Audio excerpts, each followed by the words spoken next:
அவர் எவ்வளோ பேருக்கு ஹெல்ப் பண்ணிக்க. சினிமா துறையில் அவர் ஹெல்ப் பண்ணாத ஆளுங்களே கிடையாது.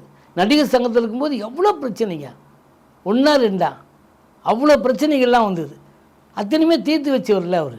எல்லாம் பெரும்பாலான தயாரிப்பாளர்களுக்கு தெரியும் அவர் தான் எல்லாம் தீர்த்து வச்சாருன்றது தெரியும். அதில் நிறைய பேர் வரவே இல்லை, அந்த இதில் கலந்துக்கல. நடிகர்களில் பெரும்பாலான நடிகர்கள் நடிகர் சங்கத்தில் மெம்பராக இருக்கிற ஒரு சில பேர் தான் வந்தாங்க. விஜய் மாதிரி ஒரு சில பேர் தான் வந்து கலந்துக்கிட்டாங்க. ஆனால் இவரெல்லாம் என்ன ஆனார்னே தெரியல.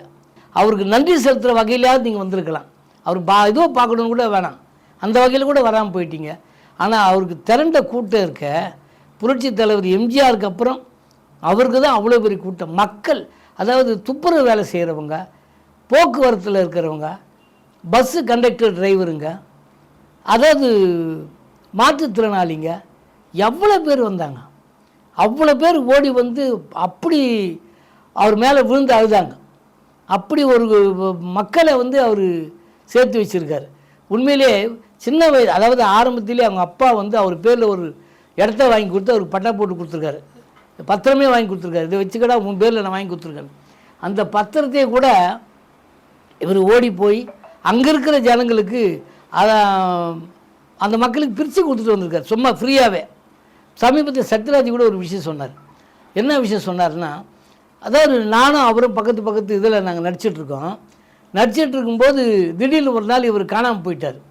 எங்கே போனார் என்னன்னு நான் தேடுறேன். அதாவது நான் ஒரு ஃப்ளோரில் நடிக்கிறேன், அவர் ஒரு ஃப்ளோரில் வேறு ஒரு படத்துக்காக நடிச்சிட்ருக்காரு.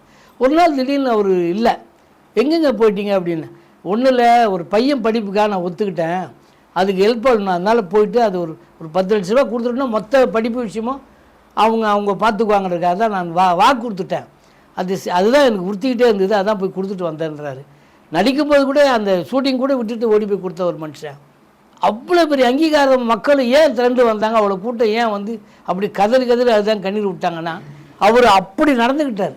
அந்த மக்களுக்கு அத்தனை பேருக்குமே அவ்வளோ பெரிய உதவிகள்லாம் அவர் செஞ்சுருக்காரு. ஒன்றும் இல்லை, அதை குறிப்பாக அது எம்ஜிஆர் மார்க்கெட்டு, இந்த சிந்தார்பேட் மார்க்கெட்டு, தேனாம்பேட்டை மார்க்கெட்டு, பஜார், எல்லா இடத்துலையுமே போய் பாருங்கள்.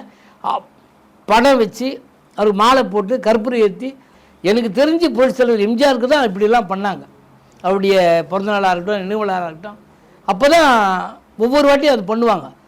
அதே மாதிரி இவருக்கு பண்ணது பெரிய ஆச்சரியமாக இருந்தது.